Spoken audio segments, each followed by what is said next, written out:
Stage ते तशरीफ लियांदे Punjabi culture दे सिर काढ़वें शायर, एक चमकदा होया सितारा, एक चढ़दा सूरज, बहुत खूबसूरत नाम जनाब मेयर मोहम्मद अनवर सहर रमाना साहब।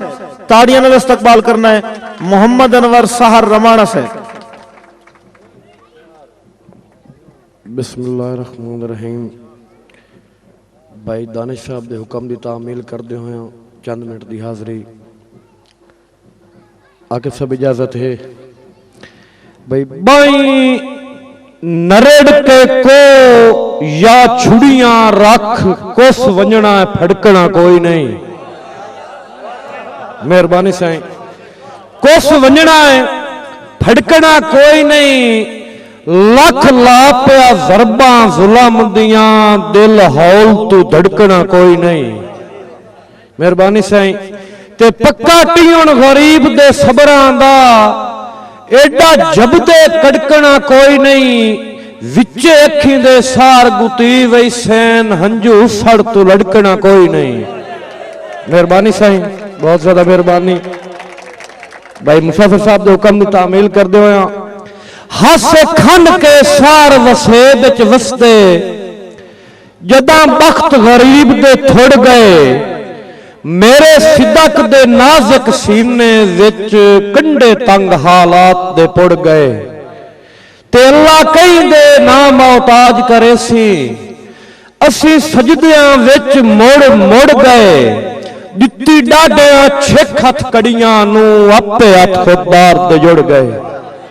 मेहरबानी साईं, ते किदे ओ बंदा निखेड़ के सह सकदा है जेडी ढेर खुमारी होवे जाए बाई दे रेशमी तकिए ते पूरी उम्र गुजारी होवे। ते तां भोंदे फेर भवंदड़े होए जिंदी सोच बाजारी होवे वो एक दे सार शिकार हो वहिंदा है जेड़ा आप शिकारी होवे। मेहरबानी साईं, ते अखी कई दी याद च रो रो के उक्का थकियां हुटियां वदियां।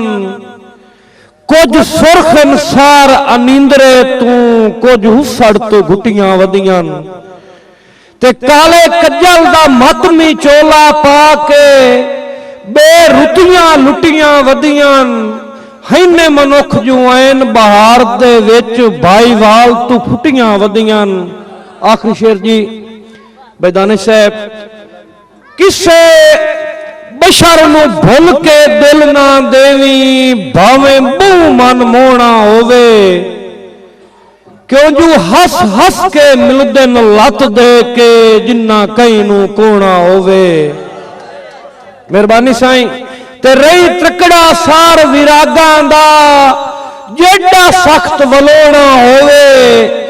विसी नहीं पिया सप तां सप हुंदा है भावें जितना ही सोना होवे। मेहरबानी साईं।